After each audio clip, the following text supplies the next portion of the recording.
Delhi NCR में बढ़ी ठिठुरन, शीतलहर के साथ घना कोहरा करेगा परेशान। दिल्ली एनसीआर में रविवार शाम को मौसम अचानक से बदल गया। कई इलाकों में हल्की बारिश दर्ज की गई, इसके साथ ही ठंड बढ़ गई। हालांकि मौसम विभाग का अनुमान है कि आने वाले दिनों में ठंड और बढ़ेगी। साथ ही देश के अलग अलग इलाकों में शीतलहर चलने का अनुमान भी जताया गया है। मौसम विभाग का अनुमान है कि आने वाले दिनों में पारा तेजी से नीचे आएगा और शीतलहर की स्थिति भी आ सकती है।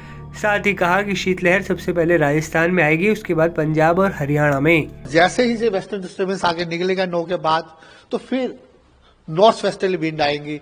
उसके बाद टेम्परेचर्स में गिरावट आ जाएगी।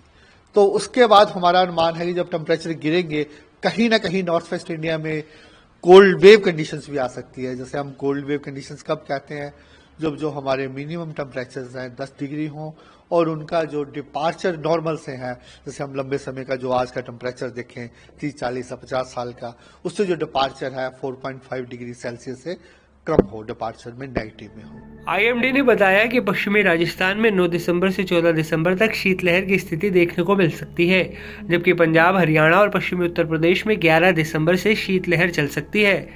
तो वहां पे हम अनुमान कर रहे हैं कि सबसे पहले जो टेम्परेचर्स है राजस्थान में गिरेंगे। वहां कहीं ना कहीं आइसोलेटेड पॉकेट्स में कोल्ड वेव आ सकता है। ऐसा सिग्निफिकेंट नहीं है, लेकिन आइसोलेटेड पॉकेट्स में कोल्ड वेव आ सकता है। मंगलवार से अगले कुछ दिनों तक अलग अलग राज्यों के विभिन्न इलाकों में कोहरे का अनुमान जताया है। पंजाब, हरियाणा में भी कहीं ना कहीं कोल्ड वेव कंडीशंस आ सकती है। इसके साथ वेस्ट उत्तर प्रदेश में भी।